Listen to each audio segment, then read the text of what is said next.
11A seat पर बैठे रमेश कुमार का बचना किसी चमत्कार से कम नहीं था, लेकिन आज कई सारे लोग इनको लेकर कुछ सवाल भी उठा रहे हैं।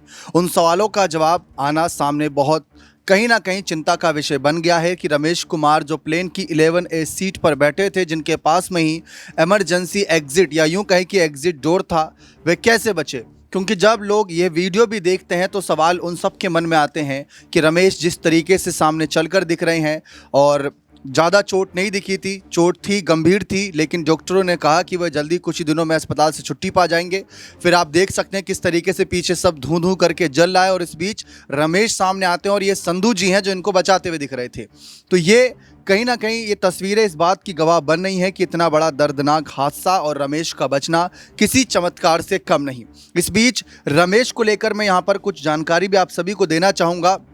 रमेश विश्वास कुमार अपने बड़े भाई अजय कुमार के साथ इंडिया आए थे। रमेश कुमार का लिसेस्टर में कपड़े का बिजनेस है। रमेश के पास ब्रिटिश पासपोर्ट है। रमेश की वाइफ और बेटा उनके छोटे भाई नयन और मां के साथ लिसेस्टर में रहते हैं। रमेश का जन्म भारत में हुआ था, लेकिन वो 2003 से ब्रिटेन में रह रहे हैं।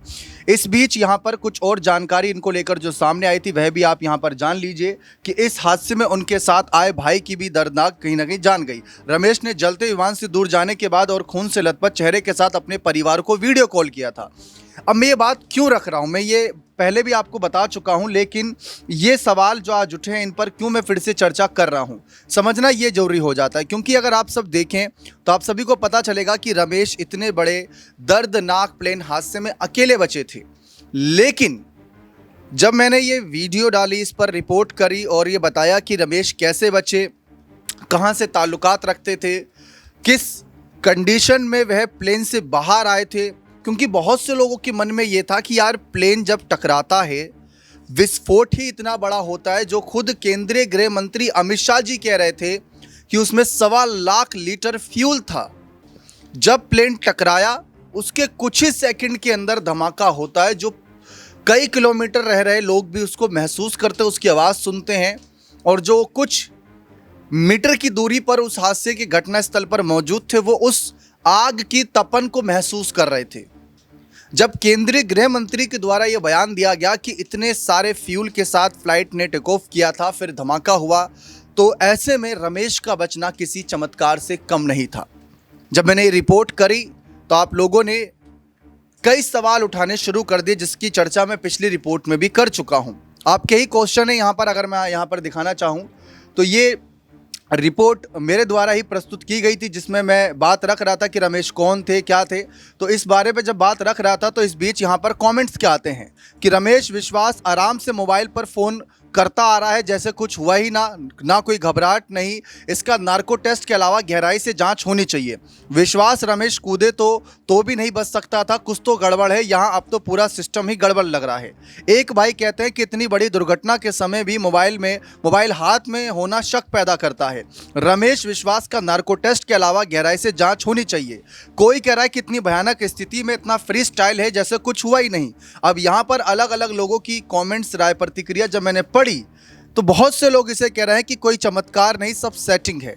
अब भाई मोदी जी ने मुलाकात करी थी, क्योंकि यहाँ पर देखिए, यहाँ पर क्या लिखा कि महाराष्ट्र में फूल करके दुर्घटना हो गया, फूल गिर गया और केदारनाथ का हेलीकॉप्टर गिर गए। केदारनाथ का तरीका पहले सरकार में जो उड़ान मंत्री, तो इस पर भी इन्होंने सवाल उठाए, नार्को टेस्ट की बात यहाँ पर रखी। और इसके साथ साथ एक भाई क्या लिख रहे हैं कि 100 सेल्सियस में तो पानी उबल जाता है, और प्लेन क्रैश में 2000 सेल्सियस में रमेश का ना तो कपड़ा जला, ना तो जूते, ना ही मोबाइल। ये कैसे संभव है, कुछ तो गड़बड़ है। लोगों ने ये वीडियो देखने के बाद, जहां पर आप देख सकते हैं कि रमेश फ़ोन पर बातचीत करते हुए बाहर आ रहे थे, बहुत कहीं ना कहीं आपको दिखेंगे यहाँ बिल्कुल वाइट कलर की ये टी शर्ट में और इनके हाथ में फ़ोन आप देख सकते हैं कि जब ये गेट से बाहर आते हैं तो लोगों को लगता है कि ये हॉस्टल में ही थे, लेकिन इनको नहीं पता था कि ये यात्री हैं इन लोगों को।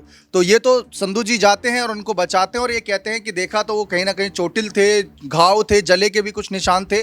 फिर इनको लेकर जाया जाता है और इनको एम्बुलेंस में बैठा दिया जाता है। जब आप ये वीडियो देख रहे हैं तो ये तमाम चर्चा हो ही रही थी। इस बीच मैंने ये रिपोर्ट आप सभी के लिए लाया कि इस हादसे में उनके साथ उनका भाई भी था, जिसकी जान गई। रमेश ने जलते हुए विमान से दूर जाने के बाद खून से लथपथ चेहरे के साथ अपने परिवार को वीडियो कॉल किया था।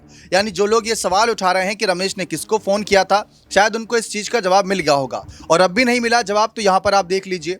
रमेश के भाई नयन के अनुसार रमेश और अजय बिजनेस के सिलसिले में भारत गए थे। विश्वास पहले टेक्सटाइल कंपनी आरएमबी फैशन के डायरेक्टर थे। हालांकि ये 2022 में बंद हो गई थी। जब विमान रनवे पर था तो रमेश ने अपने अंकल को फ़ोन किया था। उन्होंने बताया था कि हम जल्द ही उड़ान भरने वाले हैं। हालांकि कुछ ही देर बाद रमेश ने जब वीडियो कॉल किया तो उसकी हालत बेहद खराब थी। अहमदाबाद सिविल अस्पताल में प्रोफेसर और सर्जरी प्रमुख डॉक्टर रजनीश पटेल के अनुसार रमेश को बहुत ज़्यादा चोट नहीं आई। वह कड़ी निगरानी में और कुछ ही दिनों में उनकी छुट्टी हो जाएगी, ये 2 दिन पहले का बयान था। अब इसी पर चर्चा होना शुरू हो गई कि भाई रमेश कैसे बचे, जांच होनी चाहिए। देखिए, जो ये जांच की बात कर रहे हैं लोग, ये भी गलत नहीं है अपने तरीके से, क्योंकि इतना दर्दनाक हादसा, करीब करीब 265 से अधिक लोगों ने अपनी जान गंवाई है। इसमें लोगों की जान गई, कितनी धन की हानि हुई वो तो मैं बात कर ही नहीं रहा, ये जान की हानि की बात कर रहा हूँ। करोड़ों का प्लेन जिस हॉस्टल से टकराया, उन सब की तो 1% चर्चा नहीं हो रही, लेकिन लोग चाह रहे हैं कि इसकी जांच होनी चाहिए।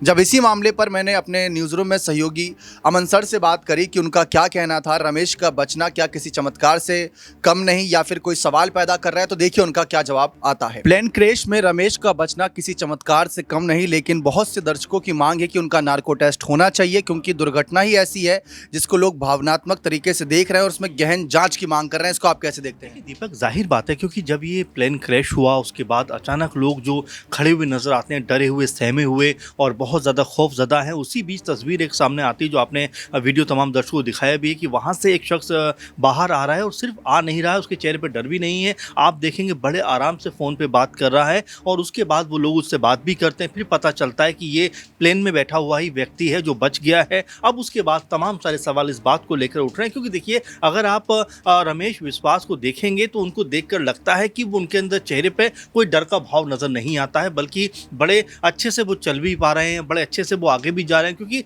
लोग ये भी कह रहे हैं कि भाई आखिर इमरजेंसी गेट से अगर वो बाहर भी कूद गए, बाहर जाकर वो एक तरीके से अपने आप को बचाने के लिए छलांग भी लगाते हैं, तो आखिर गिरे कहाँ पे, किस जगह पे, कह सकते हैं कि वो गिरकर इस तरह से उठकर और आराम चलते हुए नज़र आ रहे हैं। क्योंकि आप देखेंगे 5 माले बिल्डिंग से भी अगर कोई व्यक्ति गिरता है तो उठने की संभावना इस तरह से बहुत ना के बराबर नज़र आती है। तो ये ऐसे सवाल हैं जो लगातार दर्शक कह रहे हैं, और साथ में दर्शक ये भी बात कह रहे हैं दीपक कि क्या जो रमेश हैं इनका नार्को टेस्ट नहीं होना चाहिए, क्योंकि अगर कोई शक की गुंजाइश है, हम देख रहे थे कि आर्यन को बुलाकर पुलिस ने पूछताछ भी की है, जबकि उस पूरे मसले को अगर जिस तरह पुलिस ने देखा भी है कि कोई गलती नहीं है, क्योंकि वो एक वीडियो शूट कर रहे हैं और उसमें कोई उनका कसूर भी नहीं है, दोष भी नहीं, लेकिन उसके बावजूद भी पुलिस बुलाती है, पूछताछ करती है। कहीं कोई ऐसी बात तो नहीं है कि ये जो वीडियो बनाया गया है क्या पहले से कोई इसके बारे में जानकारी तो नहीं थी, इस तरह की तमाम चीज़ों को खंगाला गया। वही दर्शक कह रहे हैं कि जब रमेश इस तरह से बच जाते हैं, जिनसे पीएम मोदी मुलाकात करते हैं, अमित शाह जो गृह मंत्री हैं वो मुलाकात करते हैं,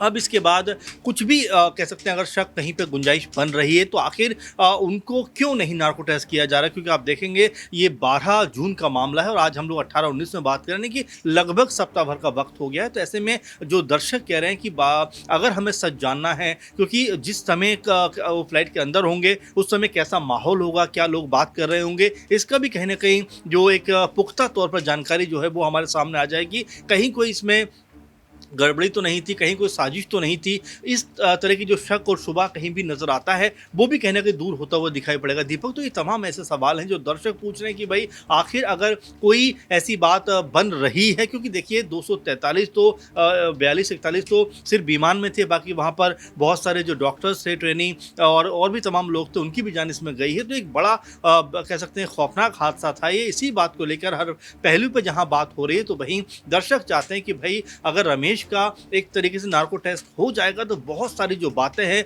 वो बाहर आती हुई नजर आएंगे, जो डाउट अभी भी कहीं बना हुआ है वो इसको लेकर खत्म हो जाएगा।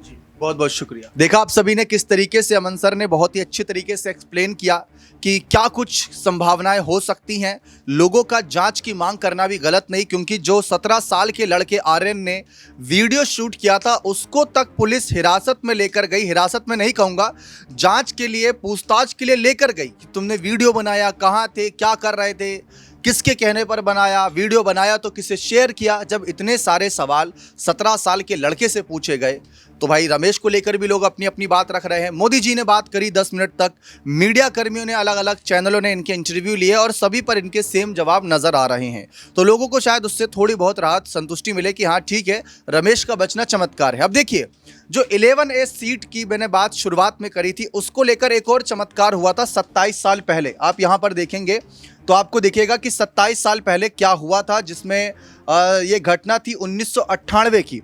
रुवांगस्का दिसंबर 1998 में थाई एवरेज की उड़ान TG261 में सवार थे। उस समय वह विमान दक्षिणी थाईलैंड में उतरने का प्रयास कर रहा था और दुर्घटनाग्रस्त हो गया। इस दुर्घटना में 101 लोग मारे गए थे। वे 101 यात्रियों में से अकेले व्यक्ति थे जो जीवित बच गए थे। वह भी 11A सीट पर बैठे थे।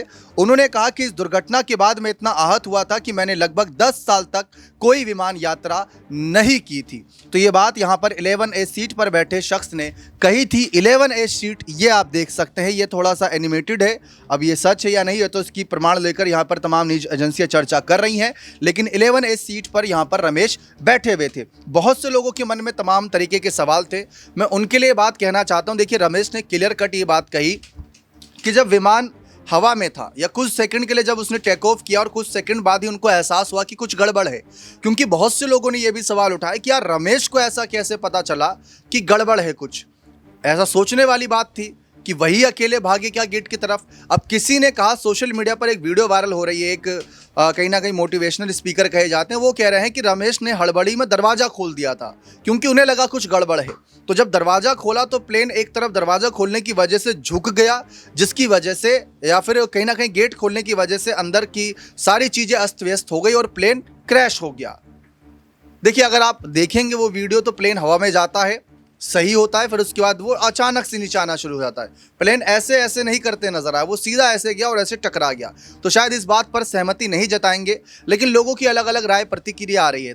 साफ तौर पर रमेश ने कहा कि प्लेन जाता है, बिल्डिंग से टकराता है, जिस तरफ टकराता है उस तरफ का हिस्सा ग्राउंड फ्लोर पर ही करीब होता है। वो अपनी सीट बेल्ट को खोलते हैं क्योंकि प्लेन तो धमाके में विस्फोट हुआ है, उसमें एक बहुत बड़ा विस्फोट हुआ था जो आप देखे होंगे वीडियो। तो वही बात लोगों ने सवाल उठाए कि अगर विस्फोट भी हुआ, भागे भी, तो कितनी दूर भागे। देखिए, अब ये सवाल उठाना, तमाम बातें रखना, अलग अलग विचारधाराएं लोग हैं, अलग अलग बातें रखेंगे, इस बात में कोई दोहराए नहीं। लेकिन करीब 12 जून की घटना, 5-6 दिन हो चुके हैं। हर कोई चाहता है कि जांच हो, पता चले क्या गड़बड़ी थी, तकनीकी गड़बड़ी थी, हवाई जहाज जो बोइंग विमान को लेकर सवाल उठ रहे हैं वो सवाल हैं, या रमेश को लेकर जो बातें हो रही हैं, चर्चा हो रही है, लोग मांग कर रहे हैं नार्को टेस्ट की, आर्यन के नार्को टेस्ट की बात कर रहे हैं, वो भी यहाँ पर एक अलग माहौल विषय बनना है। तो देखते हैं इस पर आगे अब क्या अपडेट आती है। फिलहाल तो जांच चल रही है, अलग अलग एविएशन एक्सपर्ट इस पर अपनी राय दे रहे हैं। भारत देश की भी जांच एजेंसियां, अमेरिका की भी जांच एजेंसियां इस पूरे मामले में लगातार जुटी हुई है ताकि ऐसी कोई घटना भविष्य में ना हो, इस बात को लेकर पुख्ता किया जा रहा है। बने रहें चैनल के साथ, बहुत बहुत शुक्रिया।